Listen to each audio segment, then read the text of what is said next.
농사에서 1, 2%만 올라가도 대단한 걸로 보거든요. 근데 700% 올라가더라고요. 이 경영 하나 바꾼 것 때문에. 내 것이냐 내 것이 아니냐, 이 차이가. 남과 북의 하늘과 땅 차이도요, 이 차이입니다. 내 것이냐 국가 것이냐. 그래서 내가 이거를 위대한 발견이죠. 경영 하나만 바꾸면 되잖아요.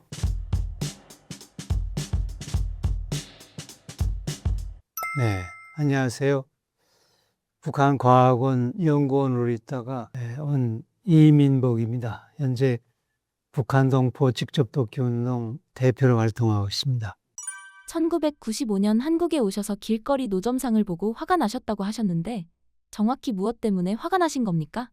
글쎄 뭐 화가 났다 표현은 제가 그런 건 아니고요. 그래서 놀라운 것들이죠. 노점상뿐만 아니라 뭐 한 방울 통해서 온 우주를 본다는 말이 있어요. 남한의 발전상을 이렇게 남북한 비교 살다 보니까 이렇게 다를 수 있어요.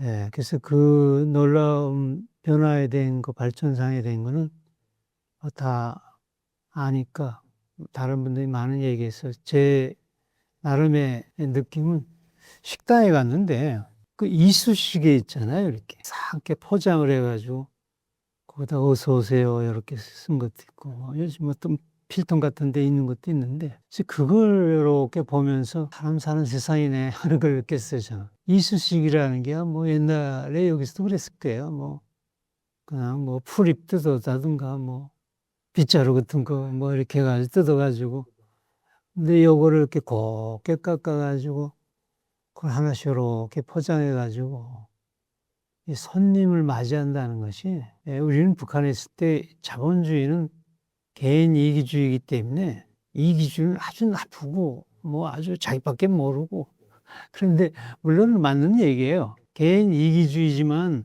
그 개인 이기주의가 이런 정성을 만들어냈다는 거. 물론 손님을 위한다고 하지만 돈벌이를 위해서 그런 거지만 북한은 그렇게 인민봉사해도 뭐 그냥 손님이 300명이라면 밥그릇은 100개밖에 없으니까 질이 올라갈 수가 없는 거예요. 봉사할 필요도 없는 거야. 그냥 주세요. 뭐 아무 개줘도 그냥 요구하니까. 그래서 이 자본주의 자유세계의 위대함이 그런 거 하나에 저는 굉장히 놀랐고요. 그 다음에 북한에서는 식당이라면 국수집, 그리고 밥집, 고깃국집, 이거면 끝이에요. 근데 여기는 아무리 작은 가게를 식당에 들어가 보면 그 메뉴들 쭉 보면요. 이야, 참 사람의 입맛이 물론 다양하다고 하지만 저렇게 작은 식당에서 저렇게 그 입맛을 맞춰가지고 저렇게 준비하는가. 참 그것도 놀랐고요. 뭐 큰 위대한 식당이라면 모르겠어요. 큰 식당이라면. 근데 작은 식당도 여하튼 그 원리가 아담 스미스의 보이지 않는 손의 원리라는 것은 뭐 다 아시는 것처럼요. 이런 단순하고 위대한 원리를 공산주의가 왜곡을 해가지고 더 잘한다고 다 공유해가지고 뭐 평등 산다? 와, 말도 안 되는 소리를 어떻게 이걸, 그러니까 여기 분들은 이 개인주의와 나를 위해서 열심히 사는 것이 얼마나 국가를 위하고 이웃을 위하는가 하는 그 감사함이랄까, 이 제도의 감사함을 잘 몰라가지고 헬조선 소리 함부로 하는데, 진짜 헬조선은 저 북한입니다. 그거 한번 가보시라요, 그냥 살아보지 않고도 이렇게 슬쩍 이렇게 지나와 봐도요. 그 사는 사람들, 거리 풍경, 도로의 자동차, 건물, 옷, 그냥 한순간에 할 수 있어요. 그래서 여기서 기국동포들이 제일교포들 있잖아요, 일본서. 뭐 북한 선전, 조총련 선전해가지고 북한은 뭐 지상낙원이다, 뭐 세금 안 받는다. 세상에 이런 나라가 어디 있냐? 무료교육이다. 그래가지고 실제 가보면 세금 안 내는 건 맞아요. 요즘 그것도 없애긴 했다고 하죠. 99% 이미 떼서 나머지 1% 정도 주는데 뭘. 근데 그걸 믿고서 북한의 상계 아니라 청진, 네가 다 해서 청신 딱 배후에서 북한 사람들을 바라봤을 때 너무 회색빛 같고 한구둑을 물려주신 사람들이 다 모아가지고 겨울에도 양말도 없이 몸에서 냄새 나고 뭐 샤워할 새가 언제 있어요. 예. 이런 그 모습을 그렇게 겪어보지 않으면요. 그 말만 들어가지고는 이렇게 다른 거야. 이런 거를 저는 북에서 살아서 저는 거꾸로 북에서 남한에 와 보고서 와 위대하다. 아 이것이. 그 이야기를 이해하려면 북한 시절부터 들어야 할 것 같습니다. 농업과학원 연구원은 북한에서 어느 정도 위치였습니까? 공산권에서 있잖아요. 공산권이 한때는 열풍이 나가지고 아주 부흥하고 뭔가 하는 것 같았어요. 그래서 정말 세계에서 처음으로 1957년 코스모스 위성을 쏜 게 소련이에요. 그 다음에 이 제트 엔진을 여기께다 붙인 또 103이라고요. 또 소련이 먼저 했어요. 요거는 좀 찾아봐야 알겠지만요. 우리 공산권에서는 먼저 했다고 그랬어요. 그냥 원자 쇄빙선 있잖아요. 이 소련은 추운 데니까 집에 이 얼음 까고 가는 그것도 원자, 그러니까 핵으로 동력가진. 근데 이런 면에서 볼 때 공산권도 뭔가 잘하는 거 있는 거 같네. 뭐 올림픽 나와도 뭐 소련이 1, 2등, 중국도 뭐 지금도 그렇지만 근데 그런 거 같은데 딱 한 가지만은 공통적으로 못한 게 있어요. 식량 문제입니다. 농업은 안 됐어요. 어느 나라도 농업 문제 풀린 게 없었어요. 예. 딱 하나 유일하게 유고슬라비아가 농업 문제가 해결됐었어요. 잠깐, 대출 20억을 탈출하고 한 해 8억을 벌게 해준 한 줄기 빛과 같은 AI 치트키 딱 30분만 투자해서 그대로 가져가세요. AI 유튜브 수익화 실전 전문가 머니몬스터의 무료 강의에서 직접 확인하세요. 근데 그거는 수종주의로 내쫓았어요. 그래서 공산권에서 찌또 그건 개인 농을 해가지고 한 거예요. 물론 결론부터 내가 말씀드리는 건데 공산주의 문제에서 가장 치명적인 거는 경제 분야에서요. 농업 문제를 해결 못한 거예요. 식량 문제를 해결 못했어요. 농업이 안 되는 거예요. 물론 다른 거는 비등비등 되는데 왜 농업만은 이렇게 처참하게 잘 안 되냐. 그런 면에서 제가 북한에 있을 때 농업과학원 연구원이 있었어요. 원래는 나는 농업을 생각지도 안 했던 사람이었어요. 거기서 고등중학교라고 그러는데 대학 가기 전에. 나는 원래 전자공학 하려고 꿈이었고 그 평안남도 은산군이란 군 쪽으로 제가 2등의 성적으로 제가 74년도 그때 갔을 때 북한에서 최고 카이스트 같은 대학이 뭐 서울공대 같은 대학이 김책공업대학이라고 그래요. 지금도 아주 큰 대학입니다. 기술 분야에서. 물론 이과대학이라고 좀 수제 학교 좀 그런 걸 다시 내오긴 했지만요. 그래도 아직도 김책공대라면 최고의 기술공업대학이죠. 그게 또 반도체공학부하고 핵물리공학부가 제일 핵심 학부예요. 거기에 내 반도체공학부 갔었어요. 삼성이 73년도인가 74년도에 이 반도체 시작했다는데 나도 북한에서 반도체가 중요한 줄 알았다고요. 그래서 저 그 꿈 가지고 전쟁하고 한다고 했는데 근데 74년도에 김정은이 뭐라 그랬냐면 쌀은 것 공산주의라고 그랬어요. 그러니까 먹는 것만 해결되면 공산주의 된다 그랬다고요. 또 식량 플러스 아까소총, 그 자동보초이라는데 이것만은 전쟁에서 승리한다고 그랬다고요. 근데 이런 분위기에서 다 경력을 좀 취하고 제가 농업을 하는 게 옳겠다. 그래서 북한에서 제일 많이 생산되는 게 또 주식이 뭐냐면 여기는 잎쌀이지요. 북한에서는 흰쌀, 잎밥이라고 하는데 물론 북한도 논이 있고 밭이 있는데 논에는 벼 이상 없죠. 근데 남한보다는 좀 산간지대이기 때문에 논이 좀 적지만 옥수수 밭은 밭이 많아요. 경제 면적이 남한보다 더 높습니다. 심어먹을 땅이요.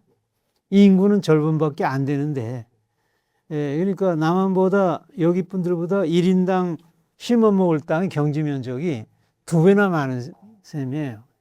근데 왜 농사가 안 되느냐? 이 문제에 이 봉착된 문제입니다. 남한보다 인구는 절반밖에 안 되는데 경지 면적은 한 남한이 지금 100만 정도 조금 밑에 있거든요. 북한이 130만 정도 이렇게 150만까지도 얘기할 때 있었어요. 그러니까 인구가 2천만인데 여기 5천만이고 그러니까 2,500만에도 절반밖에 안 되잖아요. 근데 왜 농사가 안 되는 거야 이거예요. 김일성이가 쌀은 것 공산주라고 할 정도로 왜 이렇게 중요하게 얘기하는가 그거예요. 실제 우리는 살면서 그렇게 항상 배고팠거든요. 그래서 내가 농업을 하자. 그 중에서 가장 많이 생산되고 많이 심는 것이 옥수수입니다.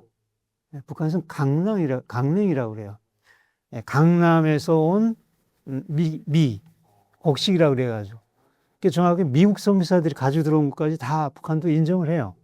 원래는 한국에는 이 강냉이가 없었어요. 뭐 수수만 있었죠. 그러다가 오히려 옥자 붙어서 옥수수가 된 거네.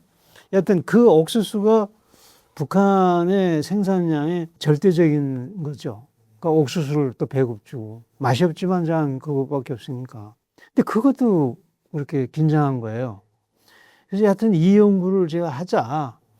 그래서 과학원적으로 내가 가장 젊은 연구사였어요. 제가 이렇게 해가지고서 그 검정을 해가지고 원래 대학 5년, 소조 3년이라는 300년 소조라는 게 현장 지도 사업이라고 해가지고 뭐 어쩌고저쩌고 하다가 한 10년 걸려요. 대학 나오려면 8년 내 10년. 근데 나는 검정을 한 2년 만에 협쳐가지고 대학 자격증에도 연구사 자격을 받거든요. 최연소 연구사였어요, 제가. 조금 약간 좀 인기가 좀 있었죠. 너무 젊으니까. 그래서 제가 연구했던 게 옥수수입니다. 근데 옥수수를 연구해 보니까요, 별거 아니에요. 우리나라 정자 좋습니다. 북한 정자가 좋습니다. 일대 잡종이라고, 이거 흔히 아이노과라는 건데, 일대 잡종이라고 그래요. 이게 전 세계 추세입니다. 미국도 그렇고, 한국도 지금 그거 심어요. 근데 그거를 100% 도입한 것은 북한밖에 없어요. 북한도 같은 민족으로서 뭐 머리가 나쁜 건 아니죠. 또 집중하면은, 그런 면에서는 또, 어찌 보면 옥수수 농업 기술은 북한이 앞서 있어요. 왜냐하면 여기는 필요가 없기 때문에 뭐 쌀도 넘치는데 옥수수 미국에서 사다 먹던가 사려 쓰고 뭐 조금 텃밭에 심어 먹는 거니까 신경 쓸 필요가 없는 거예요. 연구할 그 가치가 없으니까 그러니까 연구원이 내가 홍천에 가니까 한 100명 있더라고요. 저수까지 합쳐서. 우리는 박사급, 여기 말하는 준박사는 박사급이죠. 그냥 박사급을 한 500여 명에다가 저수 노동자까지 합치면 몇십만 명 됩니다. 특급 연구소예요. 김서희가 우리 과학부상 벤즈를 다 줄 정도로 그렇게 중요한 쌀은 공산주의 축이니까 이게. 근데 그 정자는 나쁘지 않아요. 근데 나쁘지 않은데 왜 이게 농사가 안 되냐? 이런 문제에서 제가 젊은 연구사로서 아주 진취성이 막 강하니까 농민 속에 찾아간 거예요. 그게 바로 그 김정숙 군이라고 있습니다. 김일성의 첫째 부인 이름이고 김정일이 엄마 이름 딴 거죠. 거기 양강도 김정숙이라는 게 옛날에 신갈파라고 삼성 앞산 압록강 옆에요. 거길 그 산골에 찾아갔어요. 또 거기 당 최임 비서가 김정일이라고 동창이었다고 그러더라고요. 중앙당 조직부에 있다가 야, 너 좀 우리 엄마 이름 딴 데 가서 좀 본지 좀 올리라. 인민생활 좀 높여라 이 소리인데 와보니까 옥수수 대부분 심는데 이걸 높여야 되겠는데 그 깐부기병이라고 한 50%, 60%가 그냥 병이 싹 늘어나거든요. 그래서 내가 또 그 깐부기 강한 종자 연구를 같이 했기 때문에 물론 왜 병이 자꾸 늘어나면 북한은 이 곡식을 심고 이게 륜작이라고 그러죠. 옥수수 심었다 다음에는 콩 심었다가 다음에는 뭘 심고 이렇게 하지 않으면 같은 작물을 계속 심으면 무슨 현상이 일어나냐면요. 물론 토양 착취력도 해서 영양 부족도 생기지만요. 그걸 보충한다 해도 무슨 문제가 계속 남아있냐면 병해충, 병과 벌레가 기하급수적으로 늘어난다고요. 예. 남한도 뭐 그런 거는 농약이 있어서 이렇게 하지만 북한은 물자가 다 귀하니까 농약도 부족하고 비료도 부족하니까 이래서 이런 병도 많이 생기고 뭔가 잠깐 그래서 잠깐 안 되는 거예요. 그래서 나는 강한 종자를 만들어 가지고 또 병에 강한 걸 갖다 농민들한테 주면서 현지에 나가서 농민들하고 얘기를 나눠봤어요. 왜 농사가 안 되냐? 우리 과학원에서 준 이 종자가 한 헥타르당 한 정보란 소리예요. 뭐래도 10톤은 나는 거다. 근데 왜 이렇게 1, 2톤밖에 안 되냐? 그러니까 농민들이 그래요.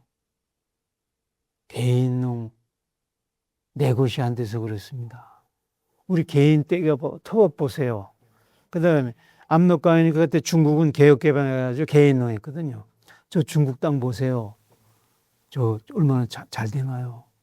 중국 종자보다 우리 공화국 것이 더 좋은데 옥수수 추수들이 왜 잘 되겠습니까? 개인농 해야 된다고.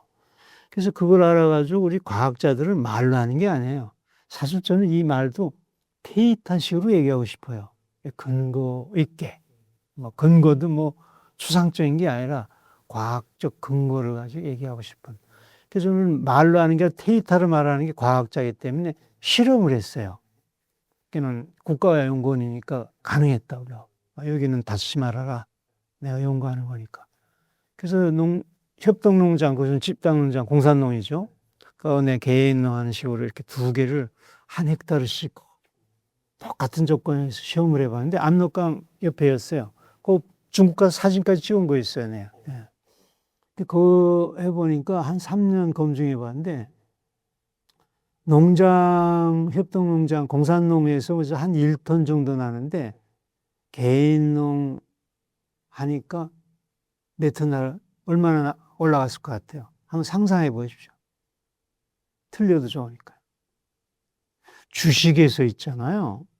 내가 주식을 좀 늦게 알아가지고 700% 주식이라 하면 이건 대단한 거 아니에요? 700% 올라가더라고요. 농사에서 1, 2%만 올라가도 대단한 거로 보거든요. 근데 700% 올라가더라고요. 이 경영 하나 바꾼 것 때문에. 내 것이냐, 내 것이 아니냐. 이 차이가. 남과 북의 하늘과 땅 차이도요, 이 차이입니다. 내 것이냐, 국가 것이냐, 그 수령 것이냐 같으니까. 이 차이예요. 그래서 내가 이거를 위대한 발견이죠. 뭐 다른 거 없이 경영 하나만 바꾸면 되잖아요. 농민들한테 내 것이라고 떼주면 되잖아요. 그럼 수령님이 정말 쌀은 공산지로 했으니 기뻐하게 하시겠지. 그래서 1990년 5월 31일 날, 잊어먹지 않습니다.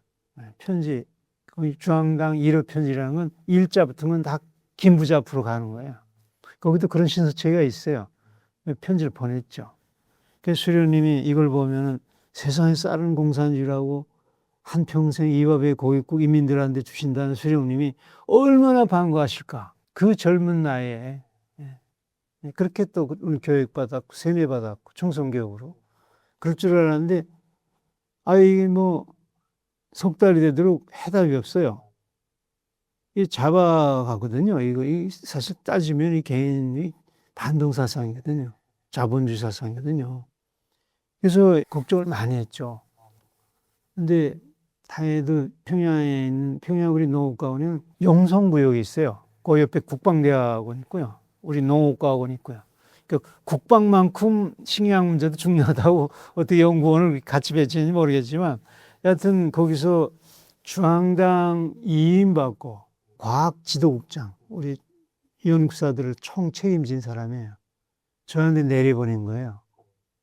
그래서 처음에는 뒷조사해가지고 잡아갈까 하다가 가만 보니까 뭐 학교에도 뒤져봐도 공부 잘했다죠. 연구소도 조사해봐야 뭐 연구밖에 모르는 사람이다. 그 사람 순수한 청년이고 뭐 술 담배도 안 하고 오직 책밖에 모르고 연구밖에 모르는 사람이다. 이게 또 그 사실이었고 또 그래서 그 산골에 또 찾아갔고 충성하려. 그러니까 이 사람이 어떤 정치적 목적으로 나쁜 짓 하려는 건 아닌 것 같다. 그래서 제 나름에는 과학 충성하려고 그런 것 같은데 뭐 정치적으로 이런 거 하면 안 된다 얘기하기가 대화가 안 되니까 너희 과학지도국장, 과학자끼리 잘 설득을 해라. 그래서 그분을 그 드미산골 그 김정숙 군 그 먼 데를 보낸 거예요. 예, 여기 서울이라면은 저 제주도 산골이라고 봐야 될까요? 그렇게 그런 데를 보낸 거예요. 그 와가지고 하는 얘기가 당신 말이 맞다. 그냥 테이트한데 뭐 틀릴 일이 있겠어요? 근데 이건 정치라는 거예요.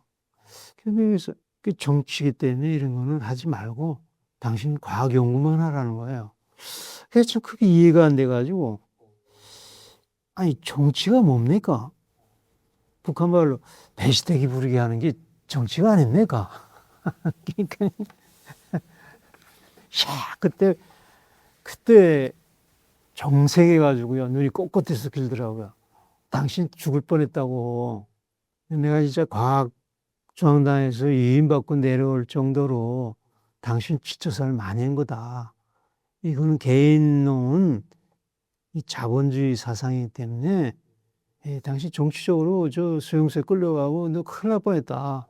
그걸 지금 그래도 순수한 과학자로 나를 과학시 독장으로 과학자 그렇게 설득하라 해서 내려온 건데 당신 우기면 큰일 난다. 그런데 그때 깜짝 놀란 거죠. 아, 과학만 하라는데 과학을 해서 또 뭐 하는 거예요? 생산이 도입돼야 뭐 그 의미가 있어야 되는 거예요. 물론 나는 발명증 받아가지고 뭐 급수도 있어가지고 던점도 올라가고 뭐 사회적인 명예도 있고 뭐 이런데 그런 사람은 그렇죠. 그 뭐 생산에 도입되고 뭐 잘 돼야 그렇지 뭐 그래서 내가 그때 고민에 빠진 거죠. 일선이 잡히질 않더라고요. 할 의미가 없는 일을 한다는 것처럼 허무한 게 없어요. 예. 근데 그런 과정에 북한이 1990년 5월 30일 날 제기했으니까 그것만 도입했으면요. 그 90년대 들음에 대량 하사, 황장엽 노동당 비서가 탈북에 와가지고 한 300만이 굶어졌다잖아요. 이 사태가 그때 막아졌을 겁니다. 내가 1990년대 올렸으니까. 94년대 배급이 딱 끊겼거든요. 그래서 편지를 썼다가 회의감 일할 의미를 잃어가지고 있는 가정에 고해 1990년 8월에 우리 남동생이 그렇게 건장한 청년인데 물을 잘못 먹어가지고 수혈병에 걸려가지고서는 보름가를 군병원에서 군대도 약이 없어가지고 방치해가지고 얼음도 찜질할 게 없어가지고 왜 전기가 없어서 그 여단에 냉동고 있는 집이 2집인데 그 있어도 전기가 없어서 얼음 찜질을 못 해가지고 죽었다는 거예요. 그래서 우리 동생 사망했다 그래가지고 그게 전현부대니까 철원군 대전이라는 데예요. 남북한이 다 철원이 똑같이 있습니다. 고성군이 똑같이 있고 북한 철원 대전인데 거기 왔다가 남선 방송도 들려요. 그래서 제가 거기서 남선 삐라를 보게 된 거예요. 제가 이 북한에 보낸 삐라인데 제가 대북풍선 단장 안에 북한 동포 직접 돕기라는 게 이런 겁니다. 어떻게 북한 동포를 직접 둬요? 저렇게 폐쇄한데 이렇게 영의 양식 이걸 보내는 게 영혼의 양식이죠. 이 삐라를 남한 삐라를 난 반대로 본 거예요. 보고 그때 그 중에 많은 중에 6.25 진실을 알게 된 거예요. 물론 좀 풀이하면 즉시 깨달은 건 아니지만요. 뭐 좀 이따 다음 기회에 얘기할게요. 6.25 진실을 알게 된 동기가 됐어요. 그래서 1차, 2차 대전, 사실 조선전쟁은 3차 대전과 같습니다.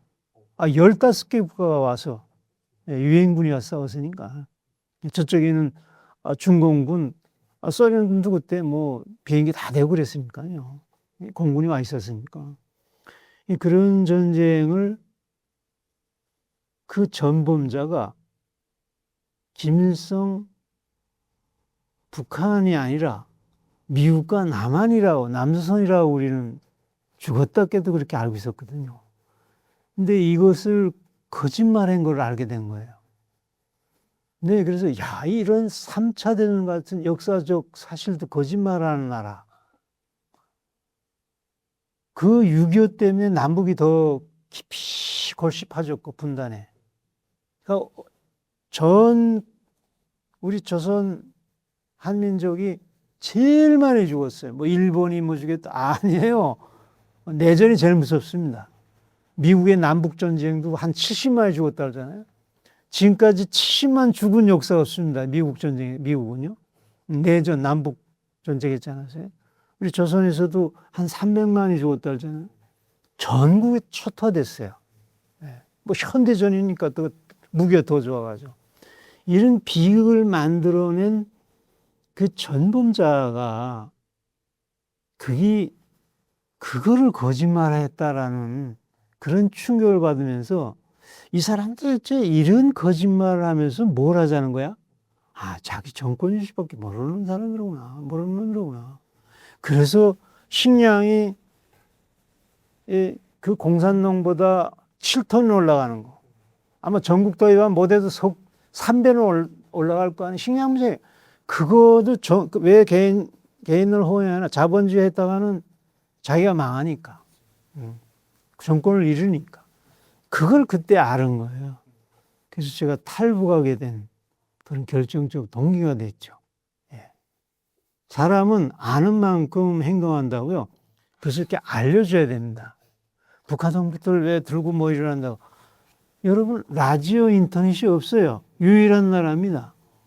그렇게 딱 막아놓으면, 핸드폰 북한 내에서만 있는 거예요. 예, 그래 놓고 뭘 저 세계가 어떻게 돌아가는지 제대로 알 수가 있어야죠. 자꾸 반대 선전만 들어요. 그 왜곡된 거 있잖아요. 거짓말. 그러니까 그들을 깨우치지 않으면은요, 이 변화가 일어날 수가 없죠. 사람 아는 만큼 움직입니다. 저도 아니까 그 충성문제가 거기서 극으로 온 거거든요. 북한이 선전하던 남조선과 실제로 보신 한국은 어디가 가장 달랐나요? 글쎄, 물론 아까도 얘기했지만요. 중국으로 탈출했다가 잡혔다가 다시 끌려갔다가 다시 탈출해가지고 중국에서 1년 헤매다가 소련 국경 연해주로 한 헤엄쳐서 강 따라서 한 4월 헤엄쳐가지고 내려가가지고 우슬스크에서 4월이라는 게 물론 쭈브를 이렇게 차고 했습니다. 우슬스크 철도에서 하바롭스크 갔다가 모스크바 한국대사관 있다가 제가 왔거든요. 1990년 탈북해가지고 95년도에 왔습니다. 탈북 과정에 한 5년 걸렸어요. 뭐 대학에 한 5년 다닌다는데 저는 탈북대학 나왔다고 할 정도로 중국 과목, 북한 과목, 소련 과목, 러시아 과목까지 거치면서 왔죠. 제가 남한이를 이제 모스크바에서 이제 비행기 타고서 이제 그때 벌목공들하고 북한 벌목공들하고 같이 왔어요. 근데 같이 이렇게 비행장 그때는 김포공항이었어요. 95년도 왔으니까. 근데 이렇게 저녁에 떠났는데 아침에 이렇게 밝을 때 이제 김포공항에 내리니까 비행기 타고도 이렇게 남한을 보게 되죠. 아파트가 쫙 그 자동차가 움직이는 거 벌써 이 모습이 다르더라고요. 그다음 내려가지고 서울 대성공사라고 조사기관 받는 데까지 이 김포공항에서 올라가면 이쪽 뭐 가양대교 이쪽 한강대교에서 쭉 올라 출근 시간이니까 95년도 어떻게 차들이 많은지요. 근데 자동차 물론 그 전에 공항에서부터의 느낌을 내 말씀드릴게요. 우리 벌목공들은 딱 그러더라고요. 야, 이 남조선이 일본 같다요. 모든 모습이나 차량이나 이 모습이 다 일본. 실제 우리 한국이 일본 걸 다 땄어요. 뭐 전자하고 뭐 이거 자동차하고 모든 게 그렇잖아요. 뭐 일본 판 아유 그러지 마세요. 일본한데 우리 옛날에 뭐 다행히도 아시아에서 선진국인 유럽 제국주의도 인정했던 자기네 열강으로 인정했던 일본에 먹혔길래 이 정도로 식민지 때 그렇게 남았지. 그걸 내 가지고 또 우리가 발전해 나갔고 러시아인데 로일 전쟁에서 졌어. 러시아인데 먹혔더라면 러시아 꼴 되는 거예요. 소련 될 뻔했어요. 청일 전쟁에서 청국이 이겼다면 그런 지금 중국 꼴 될 뻔했죠. 뭐. 좀 역사관은 사실 그대로 가져야 돼요. 열등감 가지고 일반한데 우리 맥혔어. 뭐, 맥힐 만한 게 맥힌 거죠. 맥혀도 제대로 맥힌 거죠. 이저 때 무슨, 힘이 있었어요. 그때 이저 말기에 일본군이 105만이었어요. 우리 조선군이 8,000명이었어요. 숫자로 봐도 어떻게 일본군을 이깁니까? 그러니까 재정은 이미 껍데기 먹히기 전에 재정은 일본한테 모두 돈 빚더미에 있었다고 일본한테. 예, 그러니 속 다 파여 있고 어떻게 경영을 이 고종이 잘못했으면요. 마지막엔 돈 주고 팔아먹었다는데. 예. 이완용이가 무슨 밑에 있는 사람이 무슨 그럼 왕의 기본이에요. 왕이 허락해서 한 거지. 이완용 요구한다. 여러분들 잘못 생각하고 있습니다. 이완용 전만의 말씀입니다. 왕은 옛날에는 우리 한국 분들은 왕은 절대자이기 때문에 왕에 대해서는 욕을 하면 안 된다고 그래가지고 이완용 일사오적인데 무슨 사람이 있어요. 이완용이가 독립협회 회장이었습니다. 독립을 제일 주장했던 사람이에요. 학구대산이고요. 위학 갔다 온 사람이고요. 그러나 힘이 없으니까 방법 없이 먹히는데 하나라도 일본한테 오히려 고종의 이권 따낸 게 이완용입니다. 그런데 무슨 이완용이가 무슨 울사오지라고 쪽하고 이완용 웃겨서 그래서 안창호 선생님이 뭐라고 그랬습니까? 우리가 식민지된 것은 일본 탓도 아니요 이완용 탓도 아니라고. 우리 국력이 약해서 그런다고. 우리 실력을 높여야 한다고. 정지가 해야 되고 성실해야 되고 이런 민족성을 계열하기 전에는 우리가 낙해주는데 어떡하겠냐. 이거 실력 키우지 안 된다. 결국 그 말이 맞잖아요. 독립운동가들이 투쟁해서 독립됐나요? 아시아를 다 먹은 나라 일본하고서는 무슨 무장 총 몇 개 가지고 싸워서 어떡한다. 이것처럼 무모한 게 어디 있어요. 안창호 말이 맞지 않나요?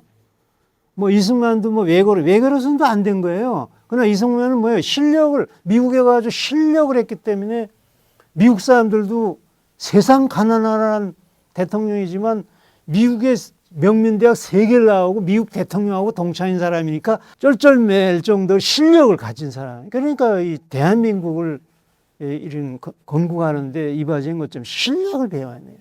그러니까 해방과 이런 거는 우리 힘으로 안 된 거죠. 어림도 없는 얘기죠. 여튼 전 일본 갔다야라는 말이 벌목공들이 비행장에 내리면서 남한에 대한 첫 얘기를 하더라고요. 저도 그렇게 보였어요. 그렇지만 저는 조금 지식인이어서 그런지는 모르겠지만요. 생각이 좀 더 깊어서 그런지 모르겠지만 무슨 생각이 딱 나냐면요. 야, 한쪽 땅만 해도 참 다행이다. 한숨이 쫙 나가더라고요.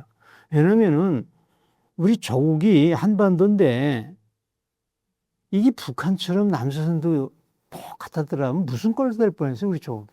이점 알기는 똑같습니다. 예. 이점 알기는 똑같아요. 북한 지금 전기도 없어요. 달구지 끌고 다녀요. 목탄자 끌고 다녀요. 세상에 옥수수 여기서는 짐승도 안 먹는 저 옥수수가 없어서 굶어 죽는다. 말이 돼요, 이게. 그런 꼴 남한도 됐더라면 이게 우리 민족이 무슨 긍지가 있습니까? 그래서 그때 당시에 윤치열한 사람이 미국 유학 갔댔죠. 영국 유학 갔댔죠. 중국 유학 갔댔죠. 진짜 우리나라가 일본에 서식되길 잘했다. 우리가 하려면은 그때 최애 강국이 영국이 아니었어요. 영국의 스코틀랜드나 아일랜드처럼 우리도 일본의 아일랜드 같은 나라가 돼가지고 단번에 아세 선진국에 강대국에 들어갈 수 있다. 이런 거 그래가지고 무장투쟁. 야, 그러지 말아라. 무슨 일본군 총 몇 개 가지고 어떻게 싸운다는 거냐. 너 젊은 나이에 올해 안중근이 33살인가 32살에 이등방문 쐈거든요. 그것도 여기했다고 그러더라고요. 32살이면 한참 공부할 사람 아니에요. 이등방문 쏴가지고서 독립됐나요? 이등방문은 가장 친한 파였습니다. 다 강경파들이 조선을 먹어야 된다, 합병해야 된다는 게 아니다고. 5,000년 역사를 가진 민족을 그렇게 합병하는 게 아니다. 함부로. 같이 어떻게 자꾸 저분들이 이 정치 구조가 잘못해서 그러니까 좀 개조해가지고 이렇게 끌고 나가자. 이런 파였어요. 이등방문이 굉장히 친한 파였습니다. 모든 면에서 이렇게 한국을 키워서 어떻게 해보려고. 그걸 딱 죽이니까 강경파들이 얼씨구나 좋다.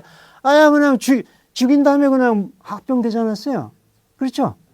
뭘 안중근이, 솔직히 말해서 안중근이 어쩌고저쩌고 하면 난 모르겠어요. 냉정하게 봅시다.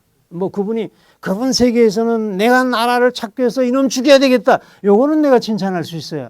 그러나 현실적으로 국제 정세나 이 세상에서 그 한 사람 죽였다고 해서 문제가 풀립니까? 오히려 더 악재인 거죠. 네. 그런 게 아니라 오히려 저 이승만은 물론 미국 가서 뭐 실력을 키운 거지만 안창호 같은 사람은 실력 뱅해야 된다, 정지가 해야 된다, 성실해야 된다. 응?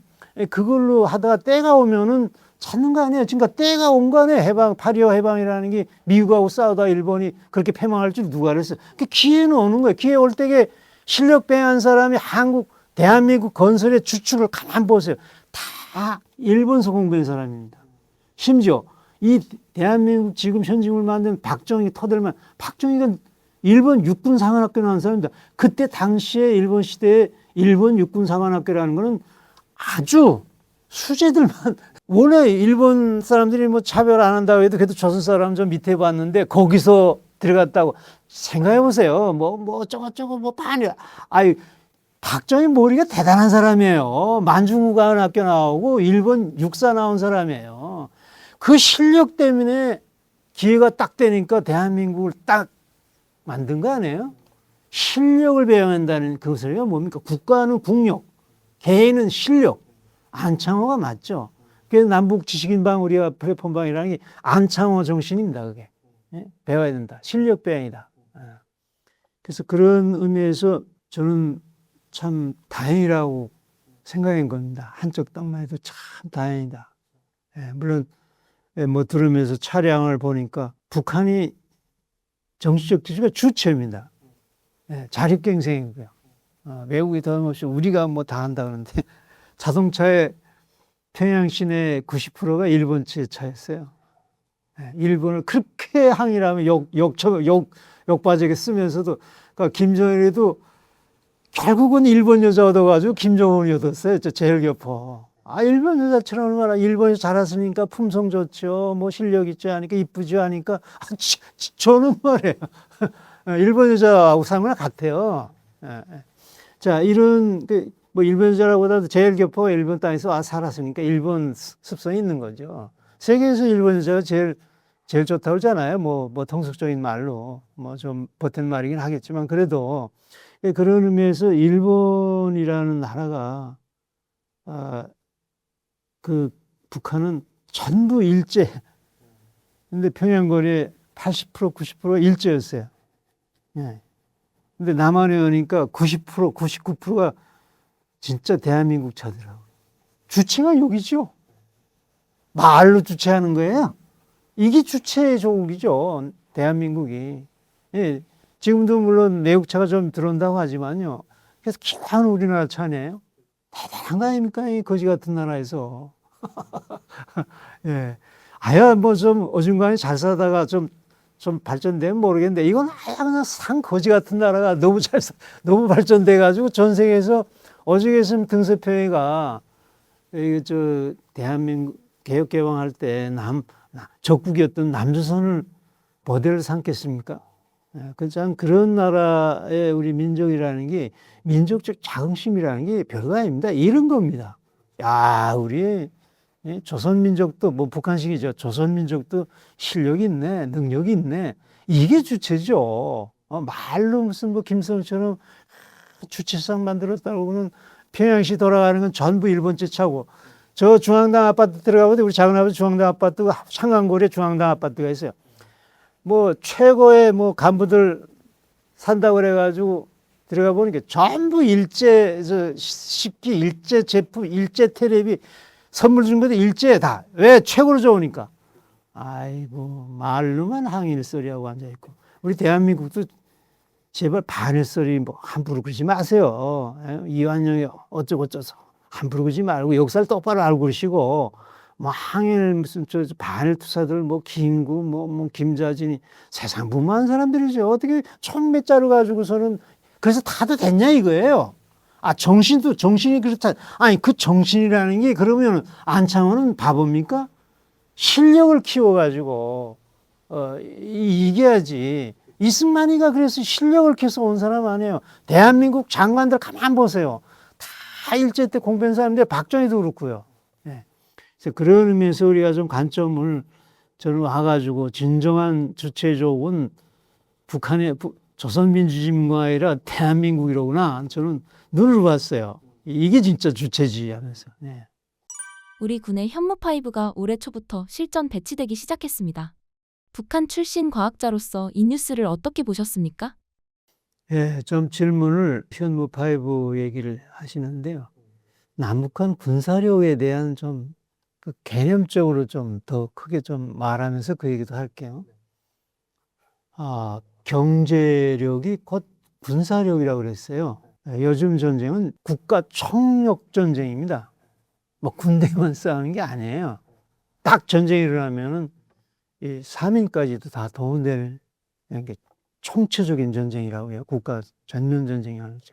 그 전면의 이 사회의 기본이 이 사회 토대가 경제 아니에요. 경제. 경제 능력이 있어야 군사력이 나오는 겁니다. 그래서 그런 의미에서 대한민국이 지금 세계 10위권, 요 조그만 나라, 그것도 잘린 나라가 거기다 지금 세계 군사력 평가로 세계 5위라고 한 4위까지 얘기하는 나라 됐고 5위까지 지금 연속 평가받고 있습니다. 근데 왜 10위권 나라가 또 군사는 또 5위권으로 또 앞섰냐? 워낙 분단 국가니까 이 무기를 자꾸 만들다 보니까 이게 덕이 돼 버린 거야, 오히려. 예? 부담이 됐다가 덕이 돼 버린 거예요. 그래서 제가 주식 지금 방산 주식 좀 사놨는데, 이게 잘 안 떨어져요. 올라가서 한 300% 올라가 있어요, 지금. 예, 그러니까 이게 개인한테도 덕이 될 만큼 대한민국 군사력이 경제가 뒷받침하기 때문에 그런 겁니다. 근데 북한 군사력은 세상에 이게 인공위성 야밤 사진입니다. 이 B라인에 보내는 거지만 전 세계에서 북한만큼 이렇게 새까만 나라는 이게 유일한 나라입니다. 전기라는 게 국가의 근간 아니에요. 그 기본이 기본입니다. 전기는 뭐 너무 다잖아요, 이 세상에 지금. 근데 이렇게 블랙홀처럼 북한은 전기가 없는 나라가 거기서 경제력이 뭐가 있을 것이며 군사력이 뭐가 있을 겁니까?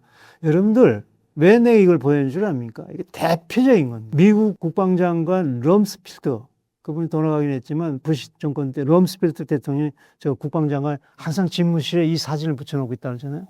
그 사람이 정확히 보는 사람이야. 이 한반도에 대한 거.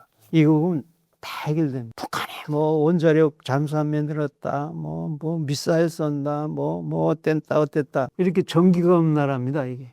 이게 하루아침이 아니라 이게 한 50년 동안, 30년 동안 이 모양이에요. 그런 나라에서 뭐가 나오겠습니까?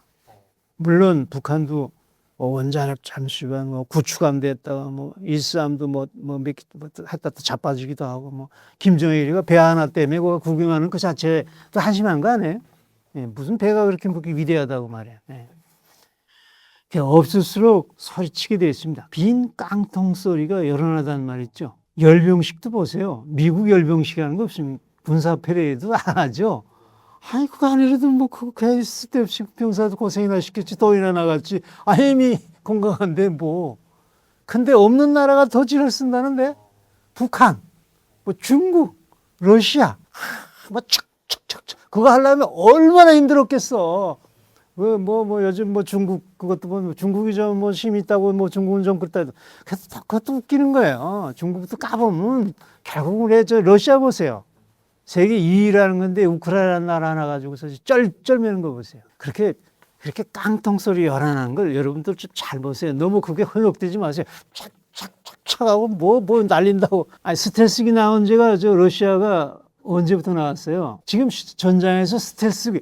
지금 우크라이나 지금 세계 2위 군사력인 러시아가 왜 쩔쩔매요?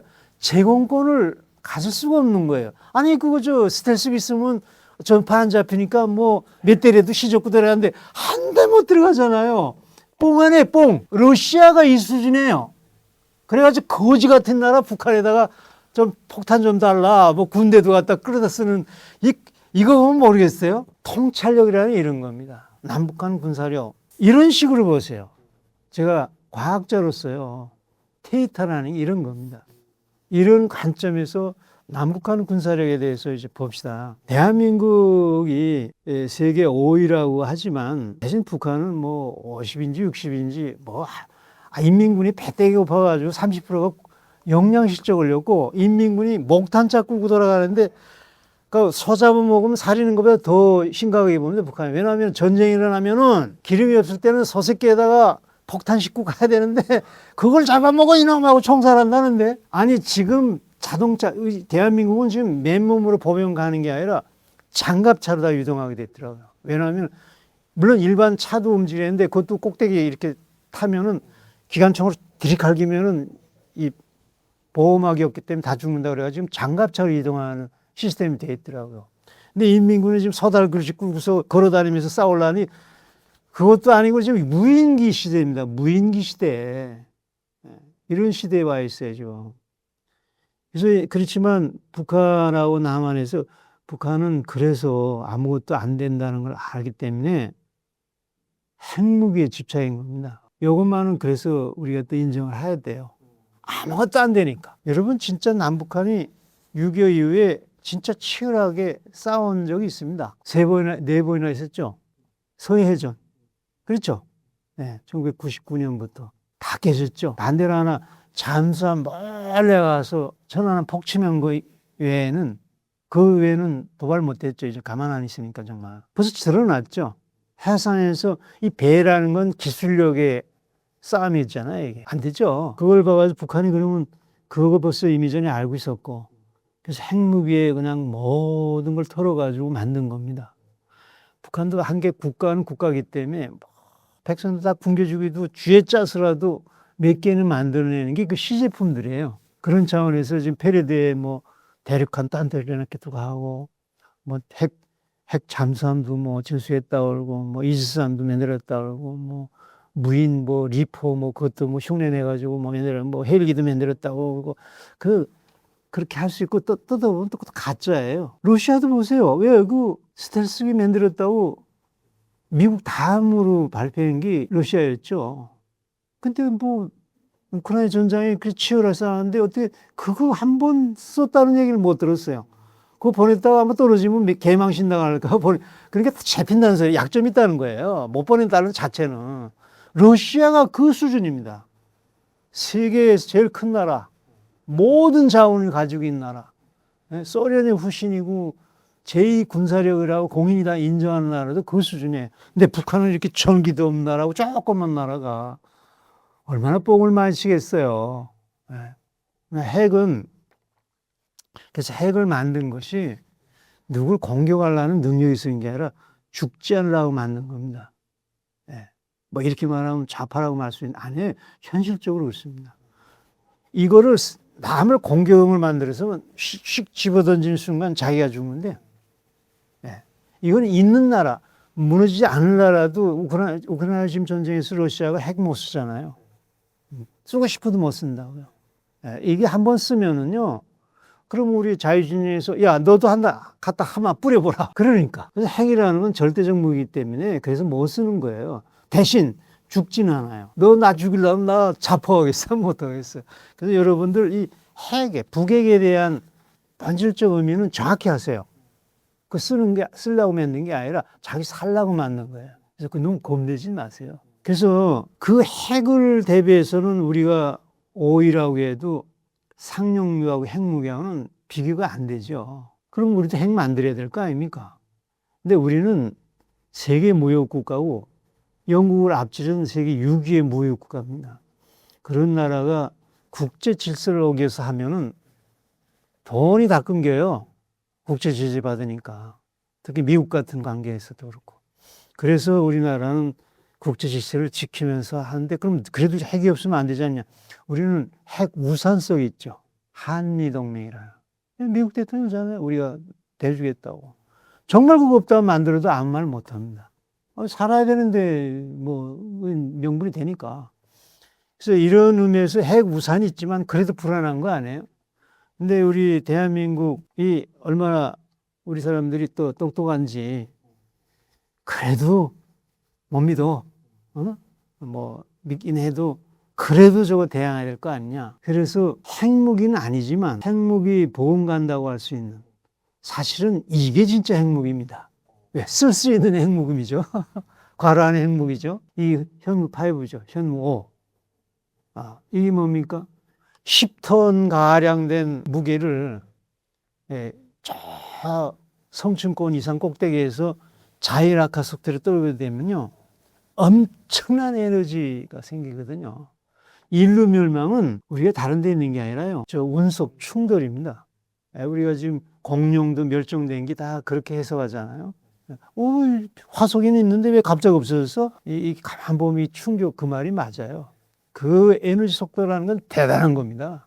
한 10톤짜리만 저 우주에서 그 속도로 넘어오지 않아도 성층권 올라가가지고 내리꽂힌다는 거는 진짜 핵무기 보훈가는 방사능도 안 나와. 또 저 천체는 운석처럼 너무 크면 그것도 안 되죠. 지구 깨부시려고 뭐 그 정도는 아니니까 다행인데, 그러나 핵무기 보훈가는 효과라는 건 맞죠. 근데 뭐 그렇게 떨고 가지고 뭐 확산탄식으로 하지 왜 그렇게 또 땅을 파고 들어가게 하냐. 북한 군사력에서 가장 절대적 무기는 또 뭐였냐면요, 땅굴입니다. 베트남에서 미국이 고전한 거는요, 그 땅굴 때문에 고전했다고요. 근데 시대가 변해가지고 이게 확 변했어요. 땅굴이라는 게 베트남 때만 해도 미국이 그렇게 비행기 들어가지고 예를 들어서 한 다리를 폭격한다면은 비행기 들어가지고 그 수백 대가 들어가지고 내 통계를 보니까 6.25 때는 2차 대전 때는 한 8,000발 떨고야 겨우 하나 맞히는 수준이었고, 그 다음에 베트남 때는 한 300발인가 500발인가 떨고야 그 하나를 겨우 맞췄다. 그래도 조금 조정 잘한 건데도. 그래도 그 비행기도 유인기가 들어가려니 저쪽에 미사일 쏘죠. 제트기 날아오죠. 대공포 쏘죠. 그러니까 많이 떨어지고 여기도 그래도 그렇게 폭격했는데 그렇게 어려웠다고요. 그러니까 땅굴에 또 숨어있는 두더지같이 있는 거 어떻게 다 하겠어요. 그래서 너무 골 아파서 물러난 거 아니에요? 그래서 북한은 그 이전에 6.25 때 큰 교훈을 얻었어요. 이 제공권이 없었고 제해권이 없었거든요. 그러니까 이 땅굴 파는데 사실은 베트남보다 북한이 더 먼저 했어요. 그래서 전국을 요새했다는 게 다 땅굴 했어요. 뭐 군수공장도 땅굴, 모든 군사기지도 땅굴, 뭐 탱크, 그 비행기, 몽땅 다 지하에 잡은 대포까지도. 심지어 백령도 내가 대북전단 보내라 가보면 보면은 해안포도 다 굴 안에 들어가 있어요. 근데 이것이 절대적 무기였어요. 베트남 전쟁까지는. 근데 언제 싹 바뀌었냐면은 1991년이죠. 컬프전 아시죠? 이라크 전쟁. 그때 싹 바뀌었습니다. 그때 이라크 사담 후세인이 뭐라고 했습니까? 미국하고 야, 이 해보자. 세계 4위였거든요. 그때가 대한민국만큼 군사력이 있었어. 왜? 소련제 최신형은 기름 있는 나라니까. 이라크가. 다 갖다 해놓고 나면, 야, 제2의 베트남 만든다 그랬어. 맞는 말이죠. 사담 후세인 그 돌대가리 그 머리 가지고서는 그 옛날 생각을 해본 거야. 근데 어떻게 된 거예요? 미국 그거 알면 안 들어가죠. 정말 베트남 갔다. 아니, 벌써 양상이 달라진 거예요. 벌써 그새 스마트한 시대가 된 거예요. 정확히 때리는. 이 전자공학 해가지고서. 그 다음에 순항미사일 해가지고 접근 안 하고도 바다에서 쏘는 거. 뭐 유인기가 먼저 안 들어가. 그 다음에 또 뭐 스텔시가 그때 처음. 그러니 전파에 잡힐 수가 있어요. 어떻게 됐어요? 먼저 눈과 귀를 때리잖아요. 눈과 귀가 뭔 힘센 장사가 힘이 있어. 근데 눈이 보여야 주먹질하는데 허공. 그래서 이라크 때 그 전쟁할 때는 허공에다가 그냥 막 쏘잖아요. 그 영상 CNN에 나왔댔죠.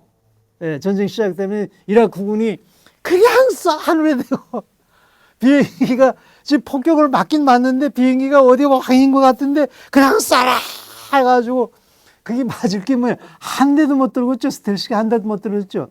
유고슬라비아 들어갔을 때 넘어한 곳으로 오니까 유고군이 알고 폭탄창 쌓일 때 예에 잡히니까 그때 F-111짜리였죠. 지금 F 그거는 안 맞을 거야. 못 맞출 거예요. 지금 F-22 같은 거는요.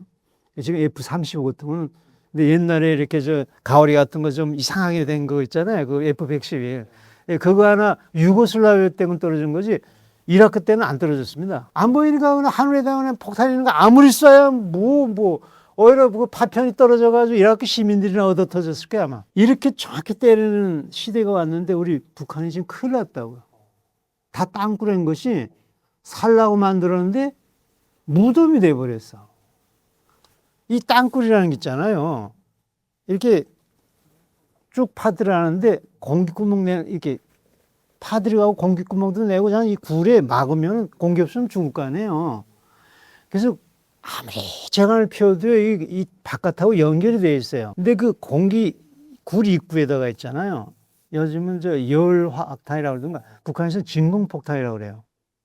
이 폭탄은 그 입구에 있잖아요. 사실은 혈무파이브 안 써도요. 이거 하나 가지고 돼요. 이 지상폭탄 가지고 된다고요. 예, 지금 그 폭탄의 원리가 그래요. 예. 일단 굴이 있다면 굴이라는 건 있잖아요. 아니면 공급구면 꼭 내놓는다는데요. 예. 그거를 이제는 인공위성 포착대가 다 알아요. 열상을 해가지고 그 차이를 해가지고 공기 나오는 거하고 이 공기하고 차이 해가지고 다 보고 있어요. 딱 해가지고 딱 저준 내면 이제는 한 발이면 되니까. 이번에 이란 때리는 것도 보세요. 미국이. 그냥 한 구멍에다가 세 발을 그대로 세상 기술이라는 게 아무리 총을 쏘아도 한 구멍에 다 들어간다. 그 정도로 절미 뜨고 있는 거예요. 지금 이 기술이라는 게 대단한 겁니다. 지금 AI 시대입니다. 지금. 자, 그 현무파이브 아니래도 굴 입구를 찾아가지고요. 그 열의 그 진공폭탄이라는 걸 딱 해서 진공폭탄은 어떤 원리냐면은 뭐 다 아실 거예요. 우선 일반 화약폭탄은 아무리 세다 해도 지상에 딱 떨어지면 빵 하고서는 거기서는 에너지가 굉장히 셉니다. 근데 좁은 면적에서 확 터지기 때문에 거기 부위에서는 세지만 점차 공기 저항에 의해서 이게 약해진다고요. 광범위한 면적이 아니에요.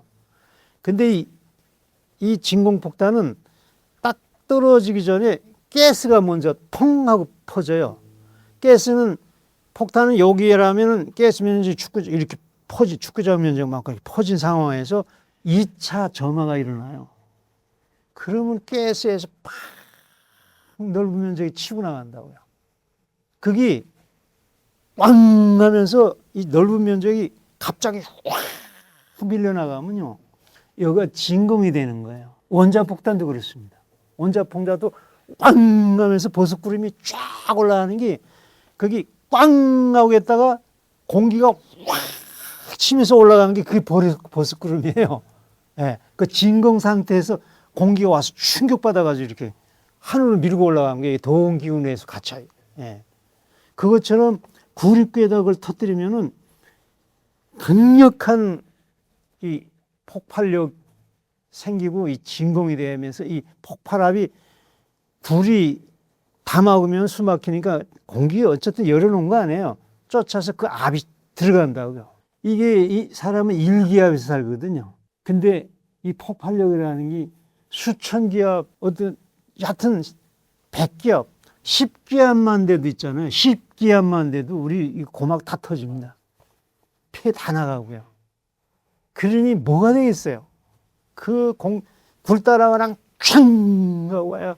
들어갔다가 또 이 진공이 여기 뿌려서 이렇게 다시 확 끌어당긴다고요. 그럼 저쪽에 물론 이미 들어가면서 쉬고 들어가는 데다가 거기 시설들이 그냥 폭풍 가장 거치죠. 허리케인 그 바람 그 태풍 봤죠? 그냥 그 장비 구마가 그냥 작살나는 거죠. 뭐. 상상을 한번 해보세요. 사람이 견디겠네요. 이런 시대예요. 근데 요거는 구립구를 정확히 알고 탁 때리면 그냥 촤ng 하고 들어가가지고 이렇게 될 판이거든요. 근데 요것도 지하에 막 100m, 200m 들어가는 건 좀 어려워요. 그래서 김정일이 김일성 때부터 자기네 살라고 지금 평양 지하철도 한 100m 밑에 들어가 있어요. 일반 시민들도 그렇게 하려고 살라고 그랬는데 자기네는 얼마나 더 깊이 들어갔겠어요. 그러니까 우리 대한민국에서 이 전쟁에서 첩 때리는 것이 눈, 귀, 쥐부 타격입니다. 전쟁할 때도 쥐관부터 때립니다. 어떻게나 알아가지고. 그래서 우크라이나 러시아 전쟁에서 우크라이나 장군 저 러시아 장군들이 많이 죽었죠. 예, 전파만 봐도 아 저기서 전파가 많이 나오네. 아 여기 GV 있구나. 그냥 알아서 때리는 거예요. 그냥 정말 맞는 거예요. 이제 전화가 많이 가니까 아, 이제 전화질도 못하게 생긴 먹었어. 지휘도 얼굴 내미는 건 둘째치고 이런 시대에 우리나라는 그 이 진공폭탄 이상이 아니라 또 우리나라도 그 이 자탄 있잖아요. 자탄.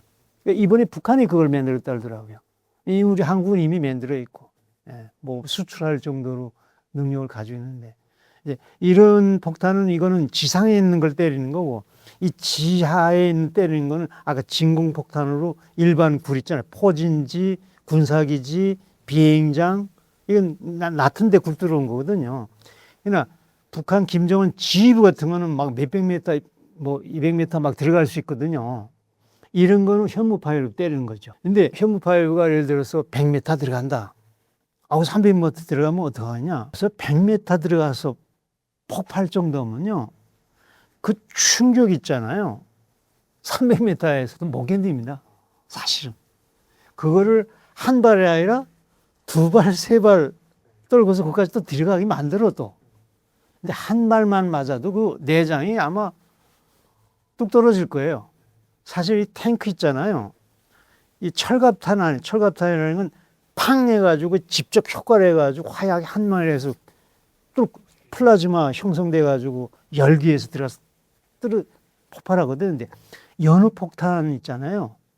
일반 폭탄도 탱크에 이렇게 쇳덩어리 안에 팡 하면 그 울림이 해가지고 사람이 제정신이 아니라고 그러더라고요.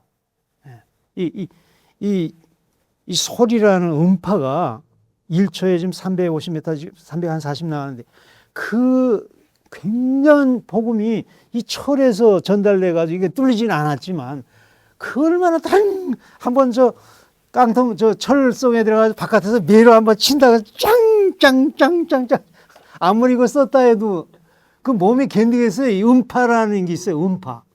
아, 이게 예, 음파. 초음파처럼 있잖아요. 초음파도 그 음파를 이렇게 집저 연기 초음파거든요. 예? 그런 식으로 초음파식으로 사람 못 견딘다고요. 예. 예, 그런데 이거는 아예 뚫고 들어가가지고 폭발하니 이게 살겠어요, 이거. 이건 원자탄보다도 더 유력한 게 뭐냐면은 우선 첫째로 쓸 수 있다는 거예요. 핵무기가 아니니까. 예? 그러니까 유해하는 게 없어. 쓰고도 방사능이 없다고. 정말 이건 무서운 거라고요, 이거는. 허용된 핵무기라는데. 그 핵무기 진짜 못 써요, 이거. 김정일 큰 소리. 못 써요? 못 써. 죽으려고. 100번 죽어요, 그거는. 가만 안 놔둔다는데, 전 세계가. 왜? 그거 가만 놔뒀다가는 전 세계가 망하니까요. 그거 처음 쓴 놈을 아예 작살내버린다고요. 다시는 그런 선례를 안 만들기 위해서요. 예.